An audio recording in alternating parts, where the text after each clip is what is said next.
yooyu donc parce que émission yoo xam ne dañ may invité donc damay faral di leen suivre. damay am mbégte aussi di leen suivre. parce que affaire bi aussi noonu la.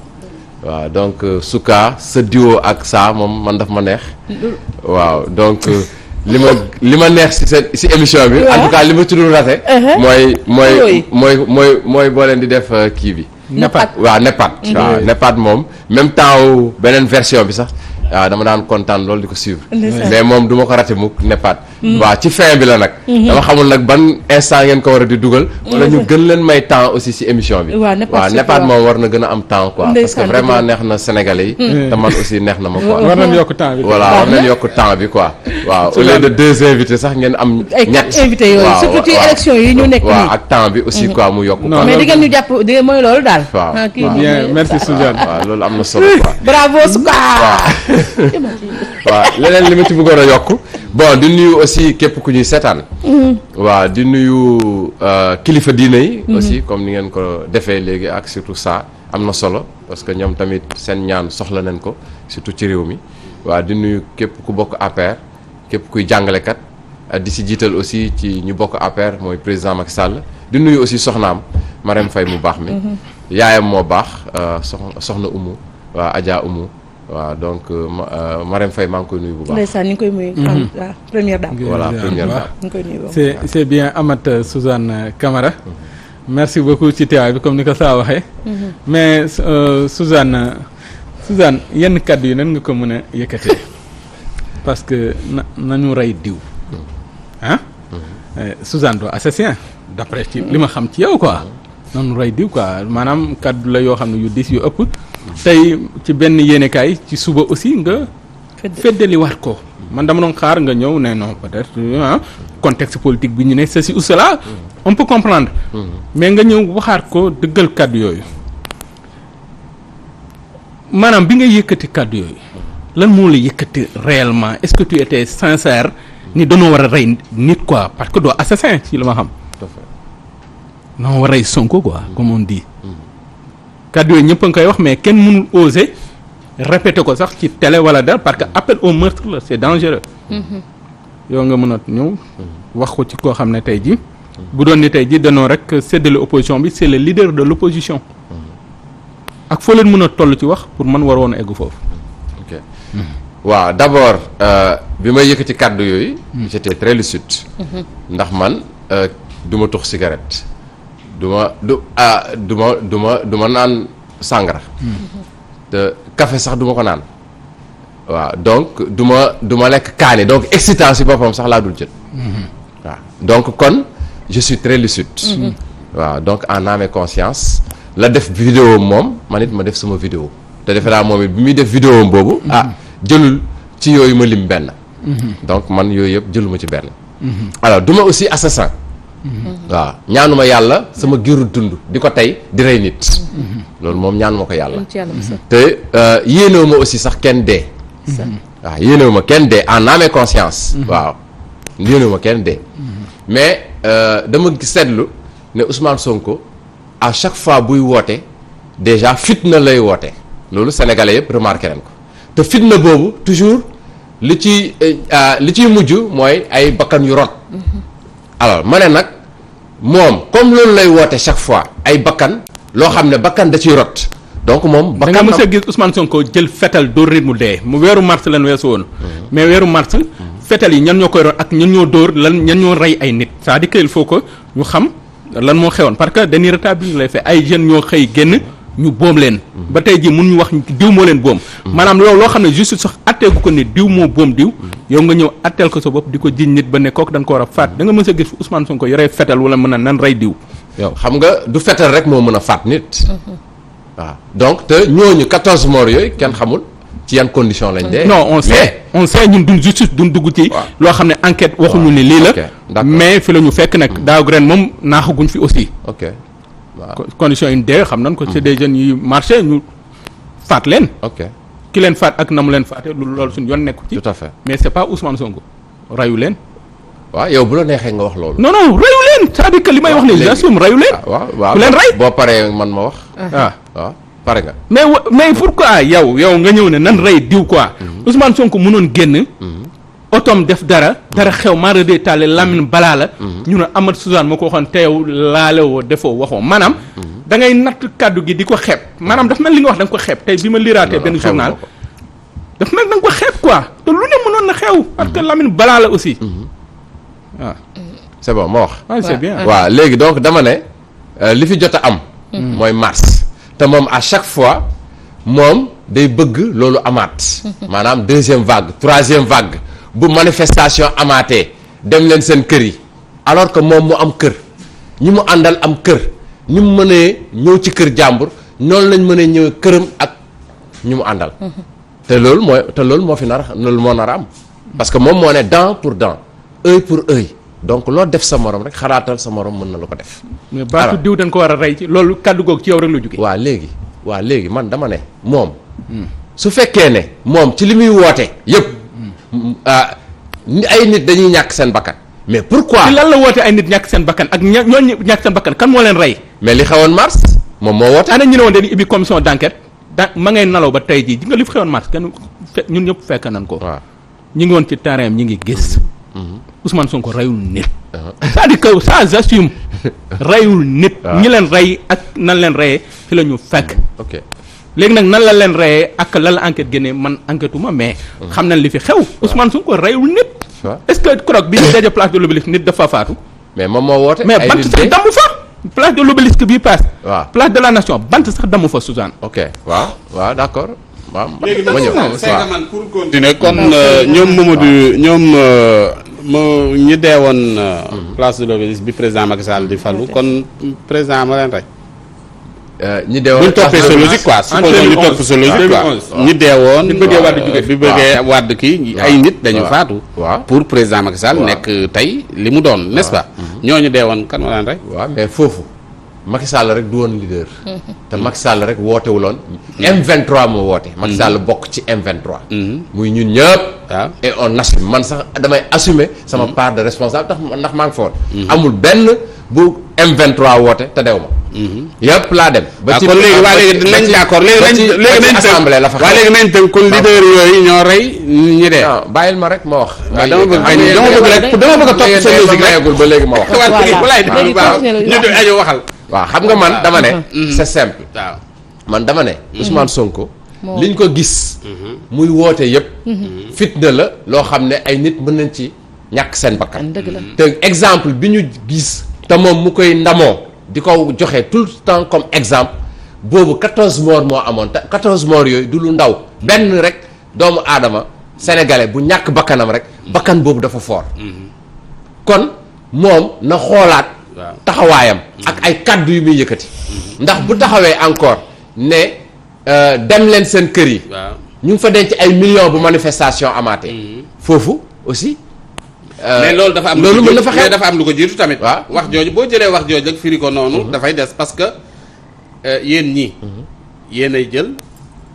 seeni adresse u kër di ko publier di wax ne kër diwa ngi nii kër diwa ngi nii kër diwa ngi nii waaw non mais loolu la wax avant muy wax yaa ngi dégg avant muy wax loolu daf ne ñi nga xamante ni ñi ngi jël seeni adresse di ko kii ñun làqatuwuñ fi ñu dëkk xam nañ ko yaa ngi dégg bu dee dafa am lu ñu bëgg seen kër yi yooyu nga xam ni Farba Ngom ak 800 nangam millions mi mu ne seen kër yi fa la xaalis bi nekk donc balu tengse la buñ leen delloo parce que bu fekkee ne yéen da ngeen a da ngeen ne gars yi seen kër a ngi nii adresse yaa ngi nii di ko publier ci internet léegi ñu delloo leen balu tengse wan leen ne leen fii ngeen di ñëw de bu ngeen fi ñëwee du ngeen fi am dara lu bakkan waaye yéen ñi ñuy fay ngir ngeen di def loolu alal jaa nga fële loolu pour man joxañ la da ngeen a teg benn jéego mu delloo leen ko. léegi man. li ma bëgg wan Sénégalais yi mooy Ousmane Sonko li muy woote yëpp ay bakkan mën nañ ci loru wala loru si. mais da ngeen doon woote ay bakkan te moom bakkanam du loru njabootam seen bakkan du loru pour lan. mais ay doomu jàmbur ay doomu jàmbur seen. ay bakkan lu tax loolu ngeen nangu woon ko démb te tey ren. pour lan muy mobiliser ay doomu jàmbur ñuy dee. mais bu leen ko autorisé woon maanaam ñi tere manifestation te war ñu ko tere maanaam loolu dafay def loolu xam nga ko indi ñi tere manifestation ba bakkan di ci des te musuma gis loo xam ne nangu nañ ko ci réew mi bakkan des ci kon kay ñi bàyyi manifestation yi di am bu ñu paree ku ne gàddu say daal dem est-ce que loolu manifestation mën na am si jàmm ak salaam te bakkan du loolu oui alors bii passé seen manifestation bi y a aucun problème. non ñun dañ leen autorité bi daf leen bàyyi ñu manifester. wax lu leen neex après tasaaroo dem seen yoon ñun tamit kenn dégguñu fa. mais ñoom lan moo indi woon ñun ñu ne dañuy mobiliser wu aussi mooy c'est parce que ñoom dañ ne bu ñu leen autoriser ak bu ñu leen autoriser wu. waaw looloo taxoon ñu nit ñu ne loolu du fi am. autorité bi dina def. mais yéen bu leen yéen doo leen wàcc. yéen bu leen autorité bi doo leen wàcc yéen noonu dama la def ñu war a def du ma wax leen ne non du ma ko bàyyi ma eggali. ñoom ñi di nga dañuy wax sur les faits. yéen mi Bamba Fall. di yow. di keneen ak keneen. bu weesoo seen làmmin ma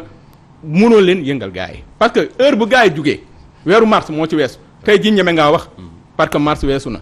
mais weeru mars bi weesu amul woon benn responsable APR à part Adama Fall mi ngeen di dingat moom la gisoon naa ko Walfadjri mu taxaw di défendre Macky Sall mais ñëpp danoo fàtt woon ñenn ñi waaj a tukki kenn déggu leen ci dara kuñ ci woowee média doo ñëw parce que boobu xam nañ ni bu ñu yëngoo ñu rëq seen digg yaa ngi gis bii nii passé ñoom ñëpp waxoon nañ dañuy génn am na ñoo xam ne Medina lañ jaar ana Sonko ana Barthélemy ana ña nekkoon Medina naan diw na maanaam heure bu gars yi sumbee dara ngeen taxaw na du fi amee mais bis bu gars yi taxawee kenn du leen gis ci dara man dama jàpp ni da ngeen waddoo làmmin mais la rue maanaam mbedd mi dama jàpp ni APR da kaa ñàkk Benno da kaa ñàkk man loolu laa gëm. non yaa ko fay da nga ko fay di nga ko taal xam nga fi nga bët mën a yem nag ñëw di fay micro. loolu dara amul partenaire loxo ko laal donc li nga wax léegi ça mën na témoigner déjà man Sonko ci mars bi man maa njëkk a wax ba bi may wax sax nee naa dégg naa ñu ne sama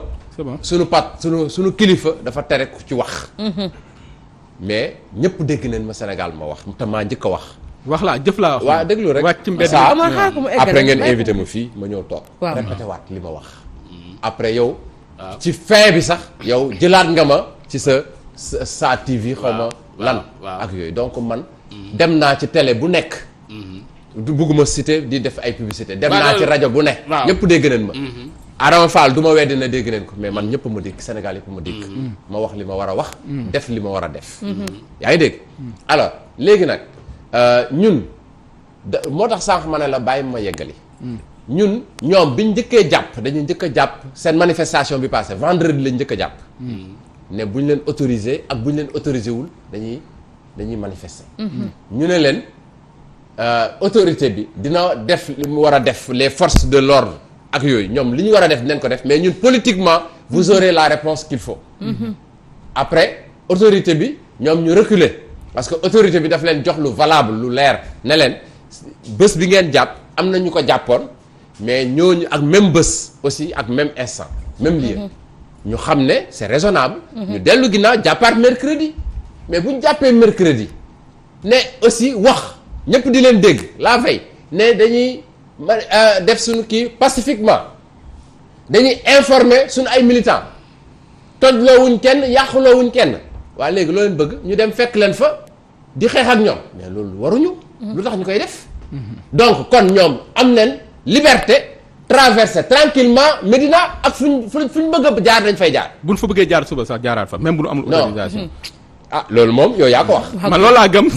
man dama xam sa gars yi bu ñu amul autorisation waaw Amath bu ñu amul autorisation APR laa la benn APR bi am fulla ak fayda yëpp noppi nan c'est que li ma bëgg a wax Amath waaw Adama Fall mi nga xamante ni président moom yow moom xanaa nag li nga xam ne moom la mujjee def moom loolu moom mënoo koo rafetlu parce que waa APR sax ñu ngi ñaawlu muy waa ji mu recevoir ca France nga xamante ni wax ju man waa ji mënuma déglu li muy wax sax parce que wax la yoo xam ne damay gis booy di ko partager wax yu ñaaw yoo xamante ni yëkkati na ko jëmale ko président ba noppi président dalal ko te ay ñoom Adama Fall a ngi nii Suzanne so sonn lool mënuñu fexe ba président dalal leen ak li ñu daj nga xam ni démb maa ngi seetaan benn vidéo bu Moustapha di expliquer nga xam ni fii ci Walfadjri kat nga xam ni fii ci Walfadjri ki nga xamante ni kii moom la ñuy wax Adama Fall bi mu fi ñëwee ci mars boobu jafe-jafe yi nga xam ni moom la amoon ba mujj gi ñoom ñoo ko escorté dugal ko ci seeni oto ngir yóbbu ko mu ñibbi loolu yëpp nit ku ko daj ba noppi mënoo koo dalal ba muy jël ay photom di dagg photo président di boole di coller di tappale pour ñu ne mook président ñoo nekkoon moom ci boppam moo ko waxal boppam naan xoolal fii fi ma ànd ak président ndekete mësta jege président looy wax nii loolu xoolal loolu nga xam ni président def na ko loolu yéen nan nga Suzanne mi sax boo ko laajoon kañ la gisee président xanaa 2012 non wala de loin rek allez non bàyyi ko mu non tontu. man honnêtement je dis la vérité j'ai awma jafe-jafe pour gis le président de la République muy moom muy jabaram te ñoom ñaar ñoo ma intéressé dëgg la mais nag du ma dem si ñoom tout le temps waaw parce que aussi ay kilifa lañ ils ont d'autres choses à faire wala donc du man rek la ñu war a gisanteel waaw voilà Mais donc ñëwal ci yittee Adama ñëw ñëwal ci ci Adama si Adama Adama waaw ku may dégg bokk APR xam na sama diggante ak moom Adama bi muy njëkk a toog ak président de la République Macky Sall waaw. président Macky Sall ñëw accéder au pouvoir parce que avant moom y avait pas de problème parce que président dañ daan dajeek moom siège et cetera mais Adama bi président Macky Sall njëkkee bi mu soog a toog nekk président de la République Adama bi mu njëkk a toog ak président de la République man maa jël sama téléphone woo Adama mu fekk ma sama kër ma ànd ak moom ba ci président Macky Sall su fekkee président Macky Sall mu ngi may dégg c'était un dimanche waaw alors noonu président ne ma anu Youssou ma ne ko Youssou mu nga fa mu laaj ma ñu waxtaan après mu ne ma jeudi ñëw leen ak Youssou ma ne ko amul benn problème et ce jeudi là Abou Sow mu ngi may dégg ñoom Terence Senghor ñu ngi may dégg Dembélé mi ma doon woo léegi mu ngi may dégg waaw ñu defaat délégation ana ànd ak Adama Adama. ñu dem toogaat ak président de la République alors Adama problème bi mu am ba ñëpp dégg ko Sénégal dégg ko waaw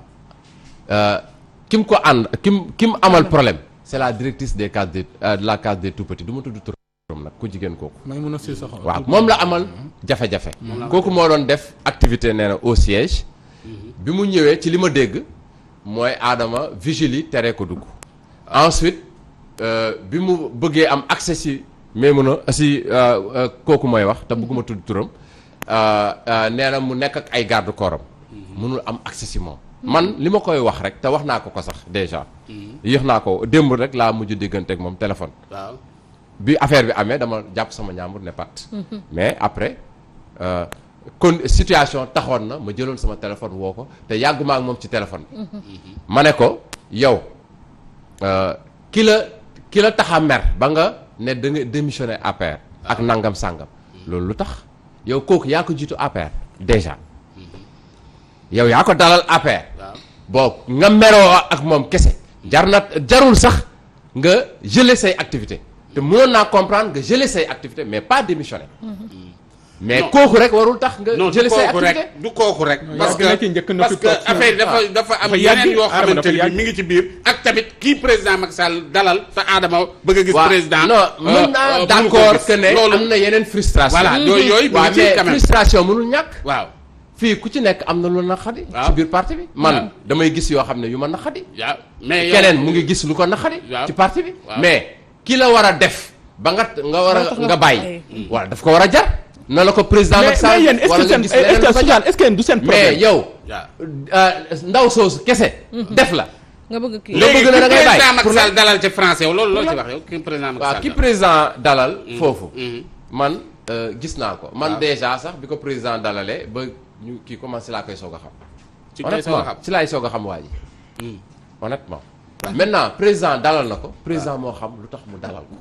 loolu nga wax non président moo Non, xam Maodo lu tax mu Malick dalal Mbaye nee na ko. jaaduwul de. mais am na fi ñoo xam ne ñu ngi nekk APR bëgg ko gis te Waaw. mérité ko waaw Te tey gis na lañ ko. gën a bëgg président Macky Sall tey lañ gën a engagé wu Waaw. te mënuñu am loolu ci président de la République loolu donc grave. nañ bàyyi xel ci loolu ñoom ñiy facilité façon audience yu mel noonu nañ bàyyi xel que ne am na ñoo xam ne ñu ngi fi woon depuis président Macky Sall faluwul Te bëgg ak tey mu ngi nekk au pouvoir bëgg ko gëm ko duñ ko saaga duñ ko xas au contraire ku ko saaga ku ko xas ñu delloo la ko mais Soudan man kii ñooñu nga may ñoo rek gën a mérité non non non audience. Soudan li mu koy laaj dafa am Avec solo le parce que président. dafa laal ci question bi est-ce que nekkul président Macky Sall mooy dafa mën ganta jafe dëkkal maanaam Macky képp koo xam ne da nga jiitu woon ci moom xeexal ko toogal ko ci naaj bi Dalay bi kër fàtte, gi ñëwee ñëw dala keneen. wan ginnaaw parce que damay gis image boo xam ne des fois man damay naan lii lan la quoi ñu ne conférence de presse Benno Bokk Yaakaar gisoo kenn koo xam ne APR authentique la nga gis benn Yankhoba Diattara